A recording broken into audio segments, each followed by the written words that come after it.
हाय नमस्कार दोस्तों, मैं हूँ हरविंदर मांकड़ और आप देख रहे हैं ज़िंदगी पॉजिटिव। एक ऐसा शो जहाँ सिर्फ पॉजिटिविटी की बात होती है। एक ऐसा शो जहाँ आपके अंदर की विल पावर को सबके सामने लाने की कोशिश हो।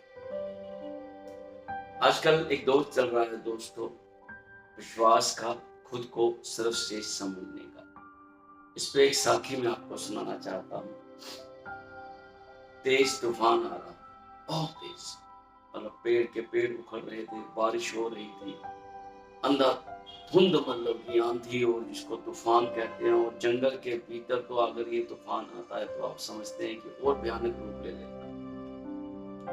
एक छोटी सी फूस की झोपड़ी, उसके अंदर कुछ लोग उस बारिश और उस तूफान से बचने के लिए इकट्ठे हुए, जिनमें एक फैशन डिजाइनर थी जो किसी शो के सिलसिले में जंगल में अपनी कोई लोकेशन देखने गई थी, तो वो वहाँ उस बारिश और तूफान से बचने के लिए उस झोपड़ी के अंदर चली गई। एक बहुत बड़े विद्वान थे और प्रीचर थे जो अपने आप को टीवी के ऊपर बहुत ही सत्संग और अपनी दुनिया की अपना ज्ञान बांटते थे, वो उसके अंदर। और एक बहुत अच्छे उसके अंदर साइंटिस्ट थे और काफी जो बड़े बड़े ज्ञाता लोग थे जो अपने अपने किसी काम या रिसर्च के लिए उस समय जंगल में थे, वो सब वहां उस झोपड़ी में पनाह लिए हुए थे कि तूफान रुके तो हम निकले। पर तूफान था कि वो थमने का नाम ही नहीं ले रहा। एक मासूम सा बच्चा, किसी भील का, किसी गरीब का, वो भी उस झोपड़ी के कोने में दुबका पड़ा था अपनी उस बारिश से बचने के लिए। और वो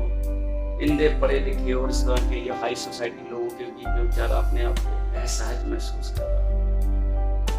जो विद्वान थे, जो टीवी पे रोज भविष्य बताते थे और अपने आप को एक सुपर माइंड समझते थे, उन्होंने कहा कि ये तूफान आज, ये तूफान किसी न किसी की जान लेके जाएगा और हम सब में कोई ना कोई एक ऐसा मनहूस आदमी है जिसके कारण ये बिजली गिरेगी और ये झोपड़ी चल जाए।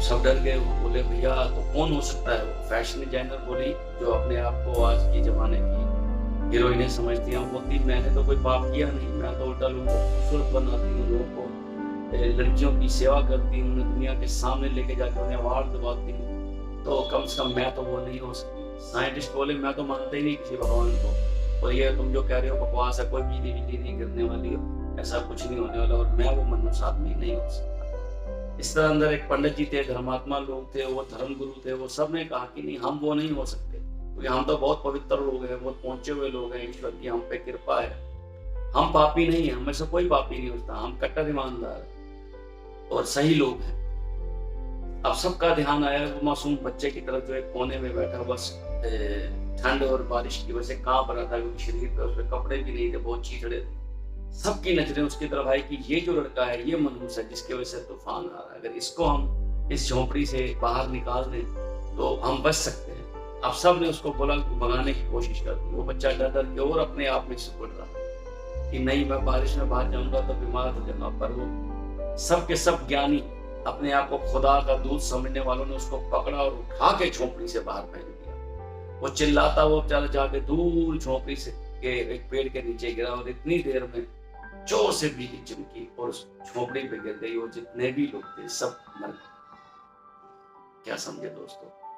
जिस बच्चे को वो अपने लिए मुसीबत समझ रहे थे, जिस बच्चे को वो मनहूस कह के दुत्कार रहे थे, उसी की वजह से वो बचे हुए थे। उसी की किस्मत ने उनकी जिंदगी को भी बचाया हुआ था। इसीलिए कहते हैं दोस्तों कि अपने आप को समझो, अपने आप को खुदा मत मानो और सामने वाले की भी कदर करो। हो सकता है सामने वाला, उसके कदमों का हम रोटी खा रहे हो सकता है उसके कर्मों के कारण हमें भी कुछ सुकून मिल रहा हो, उसकी अच्छाइयों और पॉजिटिविटी के कारण हमारी जिंदगी के अंदर भी कुछ लम्हे ऐसे आते हो जो अच्छे बीत जाते हैं। तो किसी को भी अपने से कमतर समझने से पहले 10 बार सोचिएगा, और किसी की तरफ इस तरह उंगली का जब आप करते हो ना, तो ये ध्यान दीजिए कि आपकी उंगली आपका सोच पर जाएगी। इसका ये मतलब है कि आपका सारा ध्यान आपके ऊपर नहीं है, सामने वाले के ऊपर। तो सोचिए, आप बिना तनख्वाह बिना पैसा लिए उसके ऊपर सोचते रहते हैं। यही अगर अपने ऊपर सोचेंगे तो आपकी जिंदगी सुधरेगी, आपकी जिंदगी पॉजिटिव होगी और आपकी जिंदगी को एक नई राह मिलेगी, एक नई दिशा मिलेगी। अच्छा सोचिए, सबकी कदर कीजिए क्योंकि सब उसने बनाए हैं, उस मुर्शिद ने बनाए हैं, उस क्रिएटर ने बनाए हैं, और उसकी रचना के अंदर गलती निकालने का ना हमें अधिकार है ना हक है। ना ही हमें इतनी लियाकत है। देखते रहिए जिंदगी पॉजिटिव मेरे साथ। अगली बार फिर एक नई साखी के साथ या कथा के साथ या किसी विचार के साथ। लाइक कीजिए, शेयर कीजिए और सब्सक्राइब करना ना भूलिए, क्योंकि आपका एक सब्सक्राइब व दबाया हुआ बटन हमारे को ऐसी बहुत अच्छी वीडियोस बनाने में बहुत मदद करता है। नमस्कार, धन्यवाद, फिर मिलेंगे।